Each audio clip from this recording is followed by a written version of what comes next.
नहीं पर समझ की सुंदर काया है। Born to be remembered, born to be remembered, born to be remembered, born to be remembered।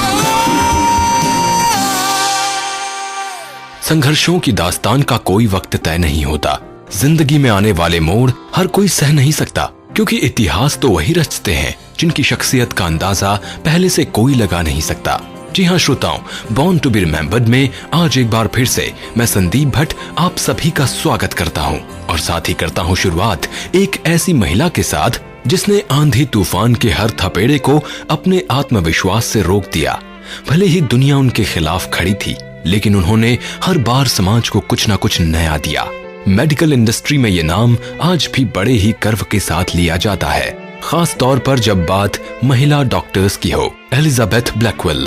19वीं व 20वीं सदी में महिलाओं के लिए इंजीनियरिंग या मेडिकल की पढ़ाई आसान नहीं थी। इसकी सबसे बड़ी वजह समाज पर हावी पुरुष प्रधान मानसिकता थी, लेकिन फिर भी कुछ महिलाओं ने आकर दूसरों के लिए रास्ते खोले और आज आलम यह है कि महिलाएं पुरुषों से किसी भी क्षेत्र में पीछे नहीं हैं। आज ही के दिन वर्ष 1821 में इंग्लैंड में जन्मी एलिजाबेथ ब्लैकवेल भी इतिहास में दर्ज वो नाम है जिन्हें यूनाइटेड स्टेट्स से मेडिकल की डिग्री प्राप्त करने वाली पहली महिला और यूनाइटेड किंगडम के मेडिकल रजिस्टर में शामिल पहली महिला फिजिशियन के रूप में भी जाना जाता है। वर्ष 1832 में ही इनका पूरा परिवार इंग्लैंड से यूएस आ गया था। कुछ ही दिन बाद पिता की अचानक मृत्यु हो जाने की वजह से परिवार का खर्च उठाने के लिए एलिजाबेथ, उनकी मां और बहनों ने साथ मिलकर एक प्राइवेट स्कूल की स्थापना की। इसी दौरान एलिजाबेथ का ध्यान मेडिसिन की तरफ होने लगा, क्योंकि कई बार उन्हें ये महसूस हुआ कि अक्सर लड़कियां और महिलाएं अपनी समस्याएं पुरुष डॉक्टरों की बजाय लेडी डॉक्टर से ज्यादा अच्छे से कह सकती हैं। बस फिर क्या था, उन्होंने खाली वक्त में मेडिकल की पढ़ाई करना शुरू कर दिया। When a friend became ill, she told Elizabeth Blackwell that a female doctor would have made her much more comfortable. But in 1845, there were no women doctors. It was then that Elizabeth decided she wanted to go to medical school. लेकिन अब उन्हें degree की जरूरत थी और साथ ही प्रायोगिक अनुभव की भी। इसीलिए उन्होंने वर्ष 1847 से मेडिकल स्कूल की तलाश शुरू कर दी। लगभग हर बड़े स्कूल से उनका आवेदन निरस्त कर दिया गया, पर एलिजाबेथ नहीं मानी और कोशिशें करती रहीं। अंत में जिनेवा मेडिकल स्कूल ने उनके आवेदन को एक मजाक के तौर पर किसी तरह स्वीकार कर लिया। स्कूल के शुरुआती दिनों में एलिजाबेथ को अक्सर प्रैक्टिकल में जाने नहीं दिया जाता था, लेकिन जब सभी ने उनके रुझान और इरादों में आत्मविश्वास को देखा तो हैरान रह गए। Elizabeth's friends discouraged her from pursuing a medical degree, telling her it wasn't something women did. Of the initial resistance, Elizabeth would later say, "If society will not admit of woman's free development, then society must be remodeled." She applied to several schools and in 1847 was accepted at Geneva Medical College in upstate New York. Her acceptance was a bit of a fluke. The school took a vote from all the male medical students who, thinking it was a joke, voted unanimously to accept her. Throughout the course of her studies, she earned the respect of the students and faculty, and in January of 1849, Elizabeth Blackwell became the first woman to receive a medical degree. वर्ष 1849 में इन्होंने वहां से अपनी medical की degree प्रथम श्रेणी में पूरी की और ऐसा करके वो यूएस से मेडिकल डिग्री लेने वाली पहली महिला बनी। वो एक बेहतर फिजिशियन बनने के इरादे से प्रैक्टिस करने कुछ समय के लिए पेरिस आ गई, लेकिन यहाँ पर फिर से एक बार वक्त ने इनकी परीक्षा ली। दरअसल आंख में गंभीर संक्रमण होने के कारण इनकी बाईं आंख की रोशनी चली गई, जिसके बाद उन्होंने सर्जन न बनने का निर्णय तो लिया, लेकिन बतौर फिजिशियन कंसल्टेंट अपनी प्रैक्टिस जारी रखी। पेरिस से इंग्लैंड लौटने पर इनकी मुलाकात फ्लोरेंस नाइटिंगेल से हुई और ये मुलाकात बहुत जल्द दोस्ती में तब्दील हो गई। वर्ष 1851 में एक बार फिर से एलिजाबेथ न्यूयॉर्क आई, लेकिन यहाँ एक बार फिर से उनका आवेदन हर एक हॉस्पिटल और डिस्पेंसरी ने रिजेक्ट कर दिया। यहाँ तक कि उन्हें किराए का मकान भी नहीं मिला। इन सब की वजह सिर्फ ये थी कि वो बतौर प्राइवेट मेडिकल प्रैक्टिशनर काम करना चाहती थी। हालात विपरीत थे, लेकिन उन्होंने हल ढूंढ निकाला। इन्होंने एक छोटा मकान खरीदा और फिर यहीं से अपनी प्रैक्टिस शुरू की। उन्होंने घर घर जाकर महिलाओं और लड़कियों के स्वास्थ्य को जानना और समझना शुरू किया।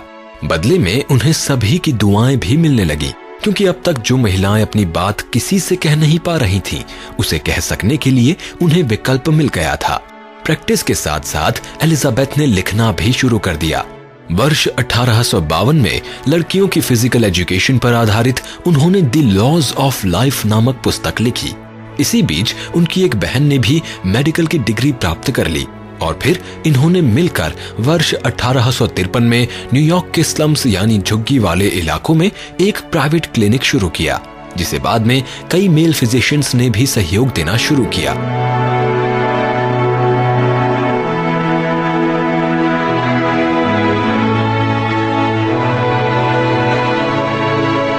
लड़कियों की मेडिकल शिक्षा को प्रमोट करने के मकसद से एलिजाबेथ करीब 1 साल के लिए ग्रेट ब्रिटेन आ गई और यहाँ पर बतौर मेडिकल रजिस्टर कराने वाली पहली महिला बनी। इनके द्वारा दिए गए लेक्चर्स ने बहुत सी दूसरी लड़कियों को इस क्षेत्र में आगे बढ़ने का हौसला प्रदान किया, जिसका असर आज हमारे सामने है। She assisted with nursing efforts during the American Civil War and became close friends with Florence Nightingale. She promoted the education of women in medicine, participated in the abolitionist movement, and advocated for women's rights. Later, she took her ideas to Europe, where she worked in clinics in London and Paris. When she returned to the US in 1853, she opened the New York Infirmary for women and children. Civil war के वक्त भी Elizabeth और उनकी बहन ने महिलाओं तक साफ सफाई और दूसरी जरूरी सुविधाएं पहुंचाने में खास भूमिका निभाई, ताकि हर हाल में उन्हें संक्रमण से बचाया जा सके। युद्ध खत्म होने के कुछ सालों बाद वर्ष 1868 में इन्होंने फ्लोरेंस के साथ मिलकर इंग्लैंड में विमेंस मेडिकल कॉलेज की स्थापना की और खुद हाइजीन सेक्शन की कमान संभाली। कुछ समय बाद ही एलिजाबेथ दूसरे कार्यों में व्यस्त हो गईं, लेकिन ये कॉलेज अगले 31 सालों तक यूं ही आगे बढ़ता रहा। उन्होंने इंग्लैंड आकर यहाँ नेशनल हेल्थ सोसाइटी को व्यवस्थित किया और London school of medicine for women की स्थापना की। ताउम्र महिलाओं की मेडिकल शिक्षा की पक्षधर रही एलिजाबेथ ब्लैकवेल ने समाज सेवा को ही अपना असली धर्म समझा और विवाह से भी इनकार कर दिया। मेडिकल इंडस्ट्री में जो पहल एलिजाबेथ ने की, वो अब बहुत आगे तक जा चुकी है और यही इस महान शख्सियत को हमारी ओर से दिया गया असली सम्मान है। आज समस्त विश्व उनकी इस पहल का शुक्रगुजार है।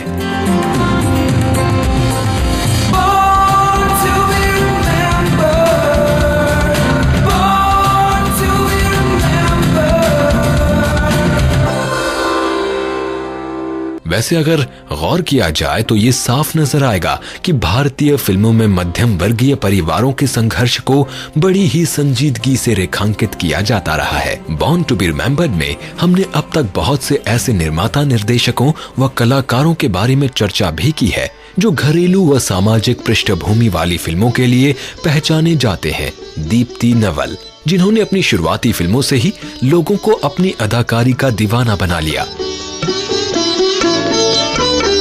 मुझको भी राधा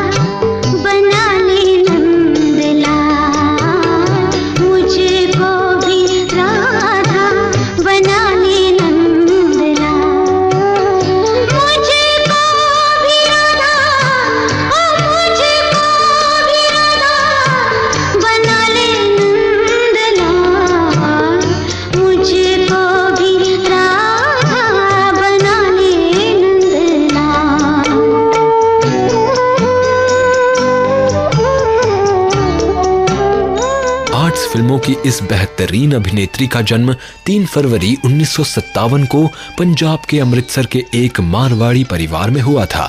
इनके पिता का नाम उदय नवल और माता का नाम हिमाद्री नवल था।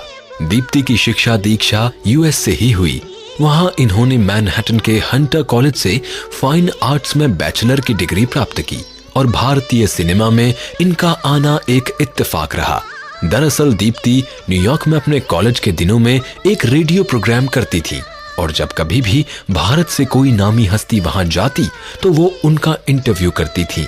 बस इसी दौरान उनकी मुलाकात बड़े बड़े निर्माता निर्देशकों से हुई और बॉलीवुड में उनके लिए दरवाजे खुलने लगे। वैसे दीप्ति को फोटोग्राफी और पेंटिंग का भी जबरदस्त शौक रहा है। फिल्म जलियांवाला बाग से उन्होंने अपने फिल्मी करियर की शुरुआत की। इस फिल्म में उन्होंने सपोर्टिंग रोल ही निभाया था, लेकिन अपनी अदाकारी से उन्होंने इसी फिल्म से अपनी प्रतिभा की झलक दिखा दी थी।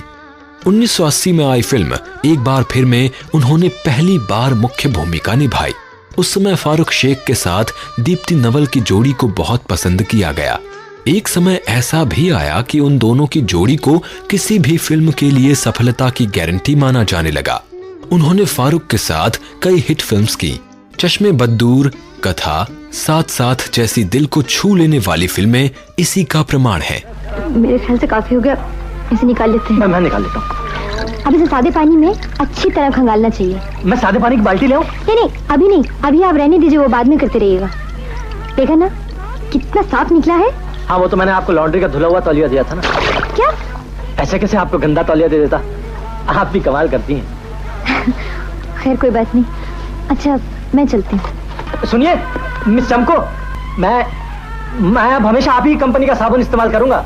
चमको। I was addressed, I was called out on the, कोई भी मिलता था सड़क पे तो मिस चमको, आप ऑटोग्राफ कर दीजिए, इन ब्रैकेट्स लिख दीजिए मिस चमको।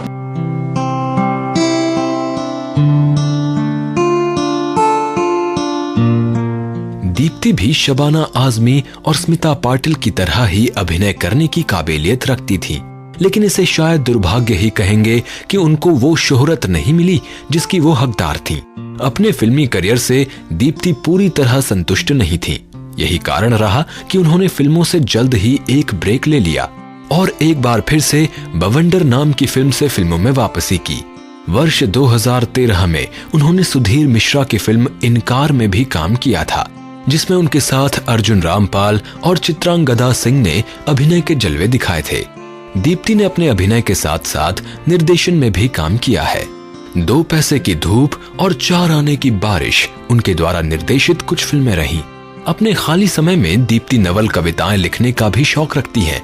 1981 में उनके द्वारा लिखी गई लम्हा लम्हा नाम की कविता संग्रह को प्रकाशित भी किया जा चुका है, जबकि 2 दिसंबर 2004 को ब्लैक विंड नाम की कविता संग्रह को प्रकाशित किया गया। जंगल के धुंधलके से गुजरते हुए कभी देखा होगा वो सुलगता हुआ अलाव, करीब से जिसके उठकर खाना बदोश चले गए हों, और उस अंधेरे से पहाड़ की चोटी पर मंदिर की दहलीज पर जलता हुआ चिराग हूँ मैं, जिस तक जाते तो हैं मुसाफिर मगर ठहरते नहीं। आज भी दीप्ति नवल किसी न किसी रूप में फिल्मों से जुड़ी हुई हैं और साथ ही अपने दूसरे शौक जैसे कविता, पेंटिंग इत्यादि से भी। हम सभी की ओर से दीप्ति को उनके जन्मदिन की बहुत बहुत बधाई और साथ ही भावी जीवन के लिए ढेर सारी शुभकामनाएं देते हैं।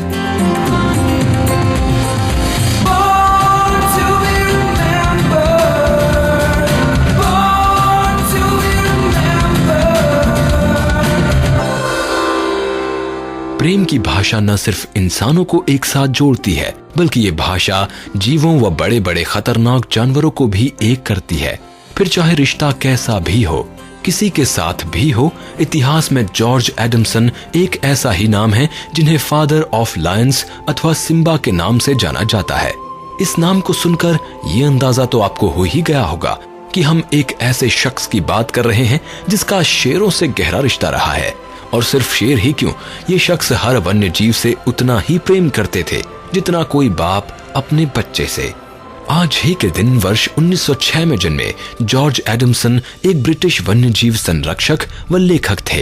उनकी पत्नी जॉय एडमसन ने इनके साथ मिलकर बॉर्न फ्री नामक फिल्म का निर्माण किया था। ये फिल्म बॉर्न फ्री किताब पर ही आधारित थी, जिसे खुद जॉय ने ही लिखा था। ये कहानी एडमसन और उनके साथ रहने वाले शेर एल्सा के रिश्ते पर आधारित है। 50 years ago, a movie forever changed how we think about wildlife. Joy, I have a little something for you. Audiences fell in love with a lion cub named Elsa and her human foster parents. I don't think before that animals were ever looked at as individual beings. Born free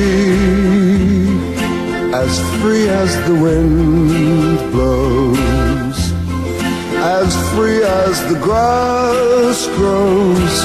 Born free to follow your heart. Live free and beauty surround. शेरनी अपने बच्चों को जन्म देती है और Adamson अपने बच्चों की तरह उन्हें पालते हैं, उन्हें छोटे से बड़ा करते हैं और फिर उनके अस्तित्व को बचाए रखने के लिए अंत में उन्हें जंगल में छोड़ देते हैं। जानवरों को समझना, उन्हें मन मुताबिक जिंदगी देना ही उन पर मंडराते संकट को रोक सकता है और ये जिम्मेदारी एडमसन ने ताउम्र निभाई। एडमसन का जन्म इंडिया में हुआ था, लेकिन इनके जीवन का एक लंबा वक्त केनिया और यहाँ के जंगलों में बीता।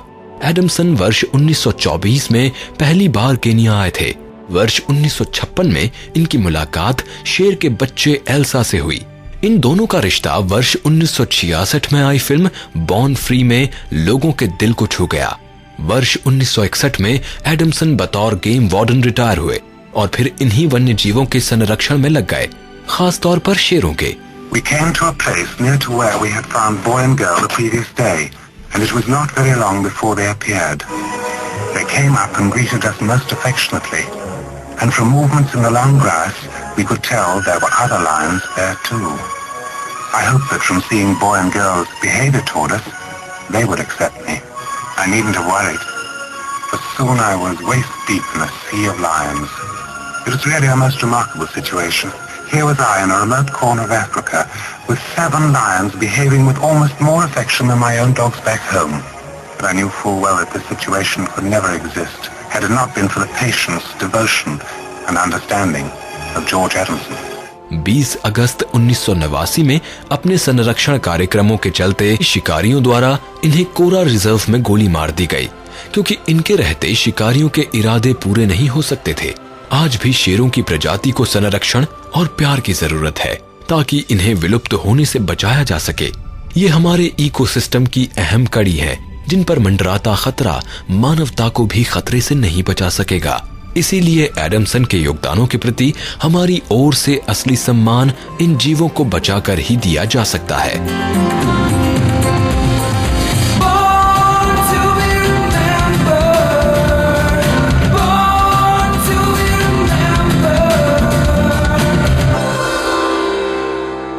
बेहतरीन संगीत और बेहतरीन कहानी को पर्दे पर जिंदा रखने वाले निर्माता निर्देशकों की फहरिस्त में एक नाम नासिर हुसैन का भी शामिल है। इन्होंने कई नए चेहरों को फिल्मों में नाम कमाने का मौका दिया। नासिर हुसैन का जन्म 3 फरवरी 1931 को हुआ था। भले ही आज इन्हें कम लोग जानते हों, लेकिन एक बात जो सच है वो ये कि रिश्ते में ये सुपरस्टार आमिर खान के चचा जान है। नासिर हुसैन ने अपने फिल्मी करियर की शुरुआत वर्ष 1948 से की थी। इस दौरान AR करदार के साथ इन्होंने फिल्मिस्तान स्टूडियो के लिए एक राइटर के रूप में काम करना शुरू किया। फिल्मिस्तान के लिए इन्होंने एक के बाद एक कई हिट फिल्म्स दी। अनारकली, मुनीम जी और पेइंग गेस्ट ऐसी ही कुछ बेहतरीन फिल्में हैं। बदमाश, गुंडा, लफंगा। बदमाश, गुंडा, लफंगा, मगर कमरा हम पेइंग गेस्ट की हैसियत से देना चाहते हैं। Paying guest? ये शरीफों का मोहल्ला है। यह लफंगापन किया तो अंजाम बुरा होगा, समझे? जाने क्या चाहता था? मैं उनसे मोहब्बत करता हूँ। मोहब्बत? कैसे किया वो तुमसे मोहब्बत नहीं कर सकती? छोड़ दो आंचल, जमाना क्या सहेगा। इन अदाओं का जमाना भी है दीवाना। फिल्मिस्तान स्टूडियो की पहचान बॉम्बे टॉकीज से अलग होने के बाद धीरे धीरे बढ़ रही थी। शेषधर मुखर्जी उस समय फिल्मिस्तान से ही जुड़े हुए थे। उन्होंने सबसे पहले नासिर के हुनर को पहचाना और तुम सा नहीं देखा का निर्देशन करने का प्रस्ताव रखा। नासिर ने भी इस प्रस्ताव को तुरंत स्वीकार कर लिया। यूं लाख हंसी देखे हैं, तुम सा नहीं देखा, हो तुम सा नहीं देखा। यूं तो हमने लाख हंसी देखे हैं, तुम सा नहीं देखा, हो तुम सा नहीं देखा।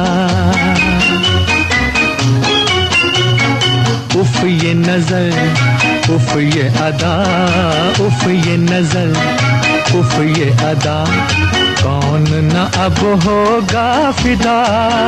जुल्फ़े है या बदलियां, आंखें हैं या बिजलियां, जाने किस किस की आएगी कज़ा।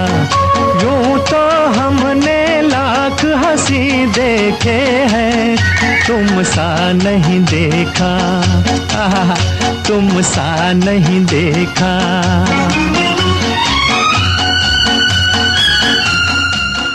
पहली बार शम्मी कपूर के साथ नासिर हुसैन की जोड़ी को दर्शकों ने काफी पसंद किया और इस फिल्म की सफलता ने शम्मी कपूर को रातों रात स्टार बना दिया। 1959 में आई दिल दे के देखो इन दोनों की एक और हिट फिल्म साबित हुई। ये फिल्म फिल्मालय स्टूडियो के लिए बनाई गई थी, जो कि फिल्मिस्तान स्टूडियो का ही एक अलग हिस्सा थी। आशा पारेख को इस फिल्म से पहली बार सिनेमा के पर्दे पर उतारा गया था। नासिर हुसैन आशा के अभिनय के ऐसे कायल हुए कि फिर वर्ष 1971 में आई कारवां तक वो ही उनकी फिल्मों की अभिनेत्री बनती रहीं। नासिर हुसैन फिल्म्स बैनर के लिए उन्होंने जब प्यार किसी से होता है, फिर वही दिल लाया हूँ, तीसरी मंजिल, कारवां और यादों की बारात जैसी सुपरहिट फिल्में दी। पहले बच्चों को केक काट के खिलाओ, बाकी चीजें बाद में। नहीं मम्मी, पहले गाना फिर खाना। हाँ शंकर बेटे, खूब याद दिलाया। कमला, आज तुम वही गाना गाओगी जो हर साल इसी दिन गाया करती थी, हैं? जी। शंकर, रतन, विजय तैयार? Yes ready. हाँ, मैं भी तैयार हो जाता हूँ।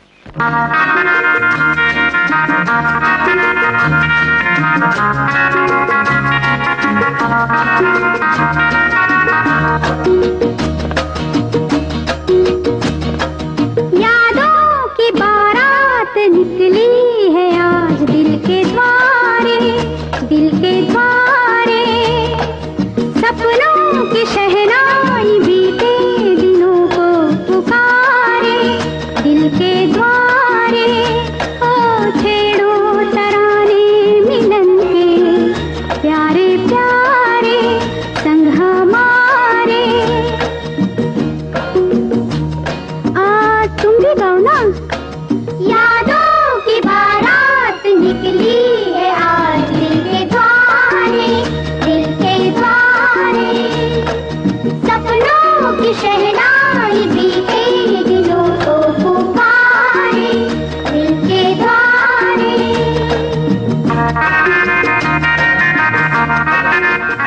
आर.डी. बर्मन और नासिर हुसैन की जोड़ी को उस समय की चर्चित जोड़ियों में शुमार किया जाता था। इन तीनों ने मिलकर एक के बाद एक कई सुपरहिट फिल्म्स दी। फिल्म तीसरी मंजिल उनके द्वारा लिखी गई थी। इस फिल्म के निर्माता भी वो ही थे, लेकिन फिल्म का निर्देशन विजय आनंद ने किया था। आपको ये तो पता है कि फिल्म कयामत से कयामत तक बतौर अभिनेता आमिर खान की पहली फिल्म थी, लेकिन क्या आप जानते हैं कि इस फिल्म के डायलॉग नासिर हुसैन ने ही लिखे थे। ओह गॉड, ये सड़क इतनी पास थी और रात में कितनी दूर लग रही थी, है ना? जिस सड़क को ढूंढने के लिए कल हम पागलों की तरह भाग रहे थे, आज उसे देखकर हमें रोना आ रहा है। तुम कहीं और चले जाओगे और हम कहीं। हमसे दिल्ली में मिलोगे ना? ना भी मिलना हो तो हमें खुश करने के लिए हाँ कह दो। ऐ मेरे हम सफर, एक जरा इंतजार, सुन सदाएं दे रही है मंजिल प्यार की। ऐ मेरे हम सफर, एक जरा इंतजार, सुन सदाएं दे रही है मंजिल प्यार की।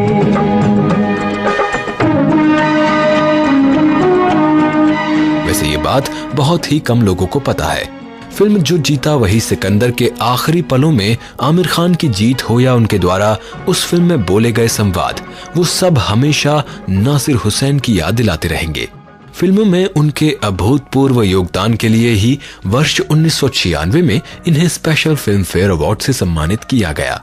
ताउम्र बेहतरीन फिल्में और उनमें मौजूद संगीत देने वाले नासिर हुसैन 13 मार्च 2002 को हार्ट अटैक के कारण इस दुनिया से जरूर दूर हो गए, लेकिन उनके फिल्मी अफसाने आज भी हमारी रूह के करीब है। पहला नशा, पहला खुमार, नया प्यार है, नया इंतजार, कर लूं मैं क्या अपना, ऐ दिले बेकरार, मेरे दिले बेकरार, तू ही बता। पहला नशा, पहला खुमार। अब मुझे यानी संदीप भट्ट को दीजिए आज के एपिसोड को यहीं पर समाप्त करने की अनुमति। नमस्कार। मैं बनना चाहूँ जैसा पर शायद सपनों में, मैं उड़ना चाहूँ जैसा पर शायद सपनों में।